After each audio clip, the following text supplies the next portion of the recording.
welcome. My name's Angela Davis, and I'm the Foreign Quilter. If you've never been in my channel, welcome. Please enjoy. And to all my regulars, thank you so much for tuning in.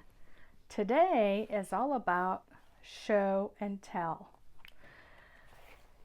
This past week, which was Thanksgiving week, my children and I did a little road trip, and we went to a used bookstore in Cleveland. I can't remember the name of it, but I will leave the link below. Lovely, lovely bookstore. They had new and used items. We also went to a little craft store that is a thrift craft store. They only sell craft items, and it was just a lovely little shop. They didn't have a lot of one thing, but they had a little of a lot of different things. I'll leave a link below for that one as well. Please keep in mind, I don't know what your comfort level is. The craft shop is in what I would consider a low socioeconomic neighborhood. If you are not comfortable venturing out into different types of areas where you might not have a certain comfort level, that might not be a place for you to visit. I was with my daughters. It was during the day. I had no problems. We parked right outside the shop and walked right in. So we were, quite comfortable. The shop had one main room. It had a little small room next to it, and then it had a basement. And the basement was just a free-for-all. It had bins of all different kinds of things, from discarded sample packs of upholstery, drapery weight fabric, patterns, pieces and parts of patterns, crafting items lots of crafting items for children, and so on and so forth. The main room had things for crochet, things for needlework, things for embroidery, things for there was some fabric there, yarn, thread, all different kinds of things. Not a lot of one thing, but a little bit of everything. So let me show you what I got. I got this. This is from Blue Whale Designs. I don't know when this was produced. I tried to find the copyright on it. It's a wall hanging.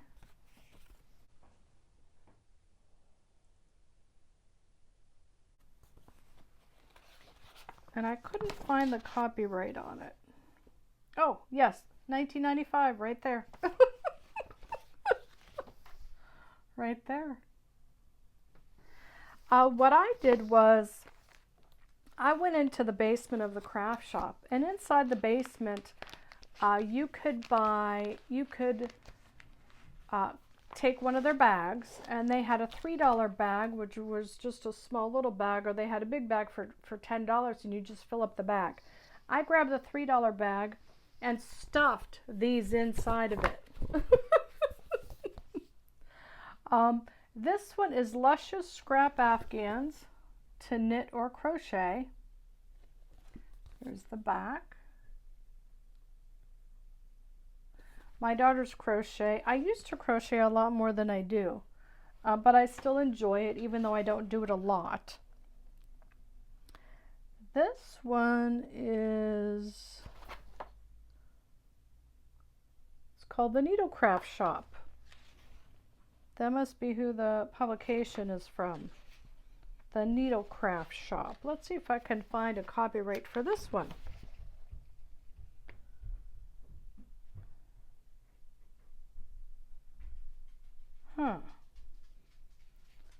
No, I cannot.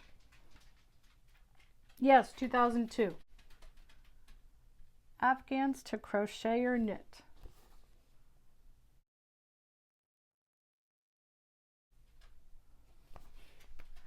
Then I found, wait, let me first finish showing you the crochet items.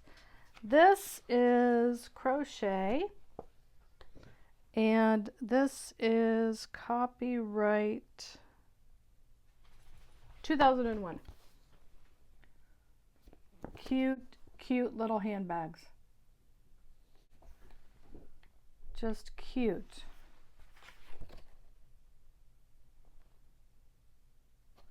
Cute little handbags. Adorable.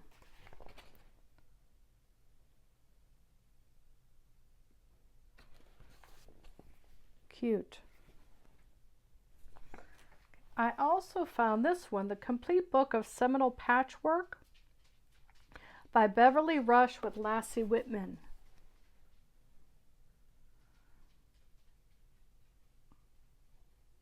And this is copyright 1982. So this one talks about the origins of Seminole patchwork, a little bit of the culture. It gives you a display of some of the wearable items. Like, look at that skirt. That's a great skirt.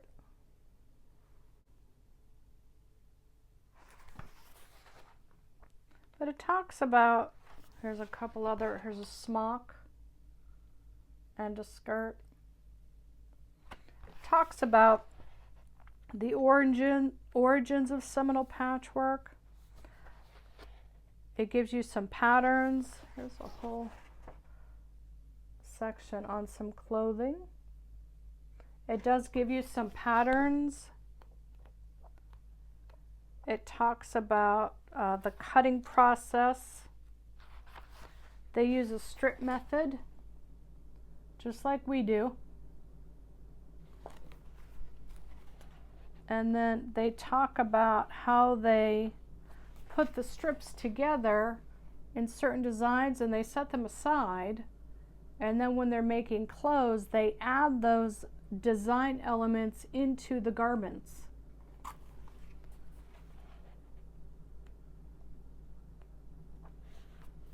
Here again, they talk about the design element, laying them out, how to create some of the designs, some of the patterns that you can produce.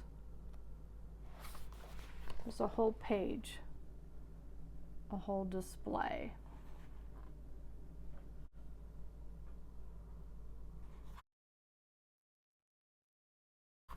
See if I can get you some color photos here. But just a lovely, lovely book. I thoroughly enjoyed looking through it. There we go, look at that. Look at the colors. So vibrant. On the back they show quilt, another quilt. And again, I stuffed these in the bag along with a few little scraps of cotton. I think I had one or two other little, they were almost like inserts, like maybe they were from a bigger book or a bigger magazine. Shove that in there. $3. Had a lot of fun at that little used craft store. My daughter's got some threads, some yarn. My daughter got some photos that would have been used in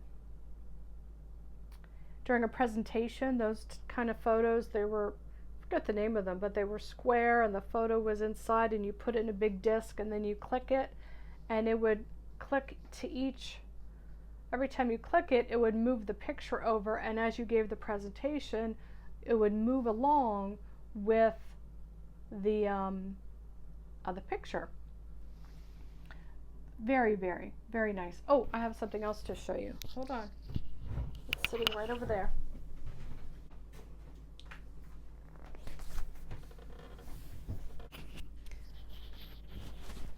And again, these are the items that I picked up from the craft thrift store.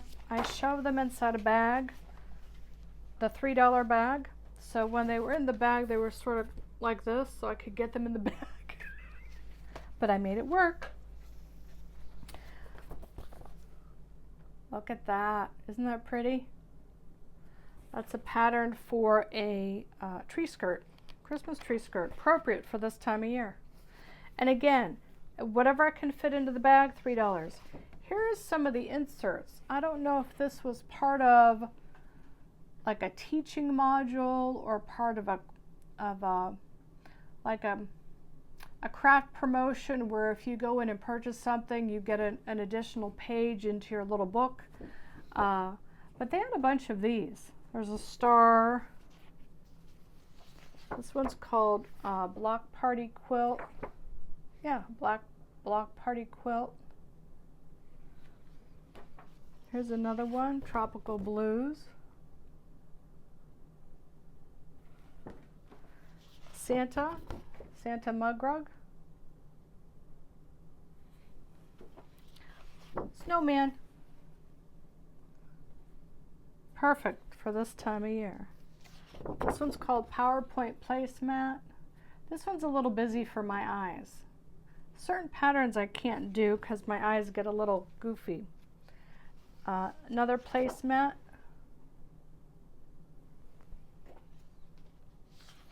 I Spy a Hexie quilt. And these, the pattern is included all on one page. Here's a Christmas tree table runner. Perfect for this time of year. Just had a lot of fun. This is a small little lap quilt. It's called Water Wheel. And again, I had a $3 bag. I just shoved everything I could possibly fit in there. Here is a vintage knitted catalog.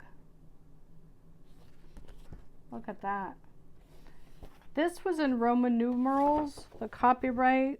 I think this was 1970, 71, 72. And then this one was the same thing, shawls. 1970s. Look how gorgeous. Beautiful. They give you 3 patterns to crochet and 3 patterns to knit. And like I said, it was a $3 bag, and I shoved these in the bag, and by the time I was done, they were like this inside the bag. Because it went from a $3 bag to a $10 bag, but the $10 bag was too big. I made it work, and the clerk's like, yeah, that works. Had a lot of fun.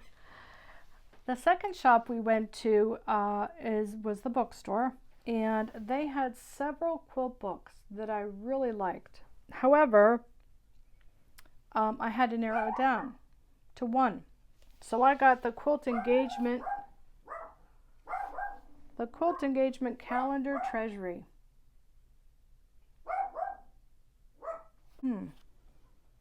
Well, that's the date I found, 1975. I might have to do some research on this.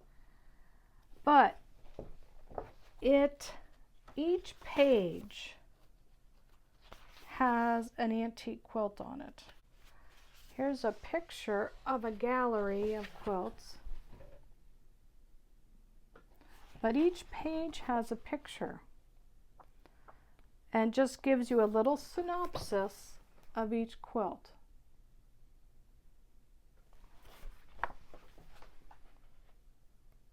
And some of these quilts I recognize from some of my other books. For example, this one right here, the red and white, I have that in another one of my books.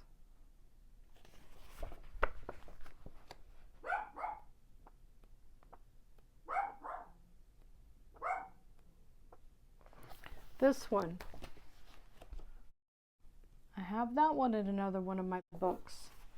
That one is an applique crib quilt circa 1860, New York, 38 inches by 38 inches. Gorgeous.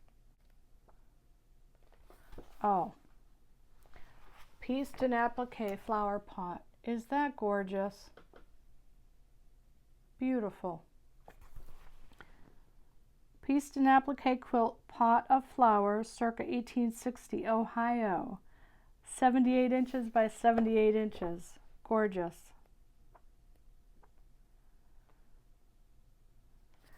Here's a log cabin, pieced and applique quilt, silk and embroidery.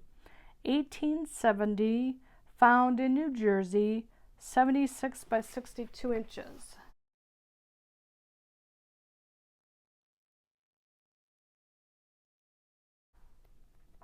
But the reason why I like this one, I wasn't looking for a book with patterns in it. I was looking for a book that has the vintage and antique quilts that inspire me.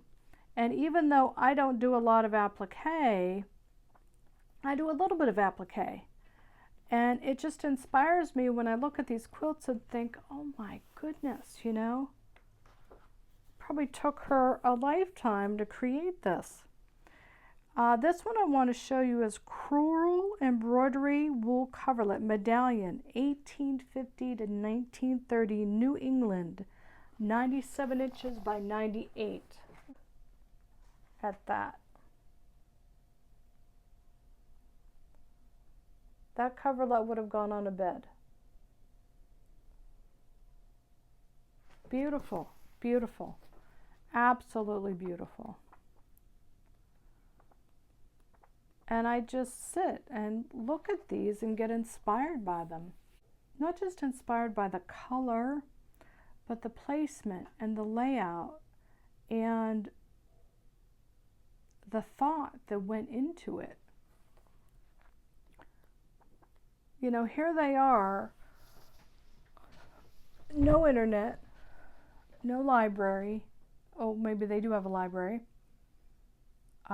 They might have newspaper clippings. They might have a letter with a different newspaper clipping in it, you know, from a family member that lives out of state. They may have a pattern that their mother handed down to them or their grandmother handed down to them, and then the rest was up to them. It was all internal inspiration. And that's the part that inspires me. Oh, look at this one. Pieced quilt, medallion with borders, birds in the air, 1895 New Jersey, 82 inches by 74 inches. I cannot imagine how many triangles there are in this quilt.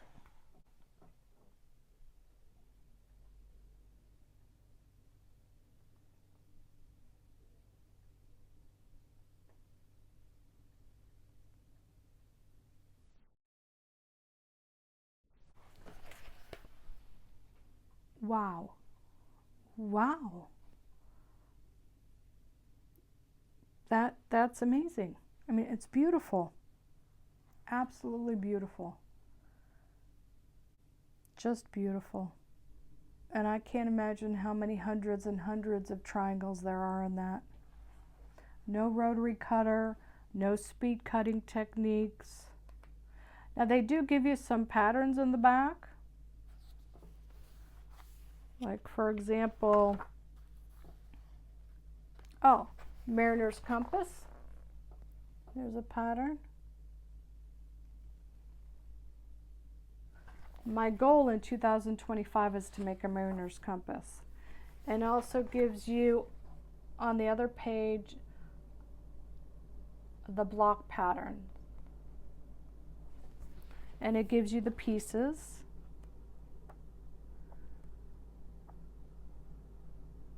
This one, Road to California. They give you the pieces and the instructions for that. I just thought it was lovely and very, very inspirational. This one is Flowering Fern pattern.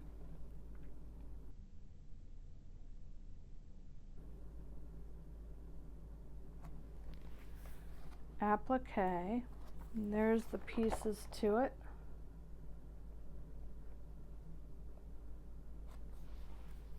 Let me show you that one. Flowering Fern.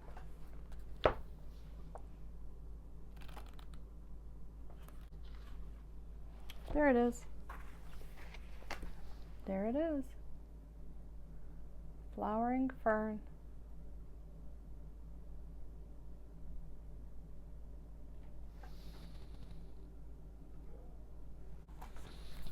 Gorgeous, gorgeous. You have to keep in mind, in those days, it might have been very common for a woman or a man, there were male quilters even back then, to maybe only make a handful of quilts in their lifetime total, because of the labor involved, because everything was done by hand. Now, how many quilts did I make over the course of 2024? I don't know, I'd have to go back and look. It would be more than 4 or 5, I can tell you. But I just get so excited when I look through the book and I see the antique quilts and think, what was going through their mind, as they were stitching? Were they dreaming of, a home one day? Was it a young girl creating it one day for her home? Was it an expectant mother, stitching piece by piece, hoping that, everything goes well with the childbirth and her health? What was going through their mind, Was it a form of comfort for them? Or was it a form of stress? Did the lady of the house not like sewing? But yet she had to, in order to, keep the bed warm at night and keep their children clothed. Just because they knew how to sew doesn't mean they liked it, I'm sure there were those situations as well. Oh, look at those. Look at that. Just the colors.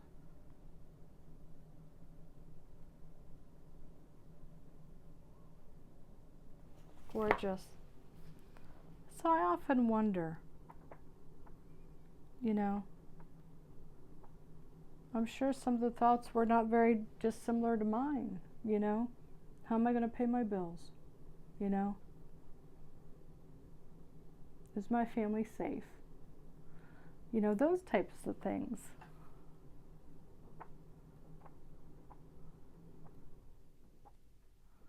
Is it a gift? Will I get it done in time?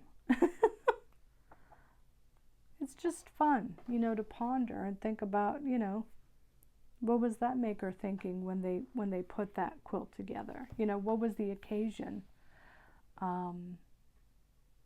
Or was there not an occasion? Was it just because? So I wanted to share those items with you. I wanted to share my thoughts, especially on this one. I love collecting vintage books and vintage patterns. It's just inspiration for me. It's comforting too, to look at the old patterns and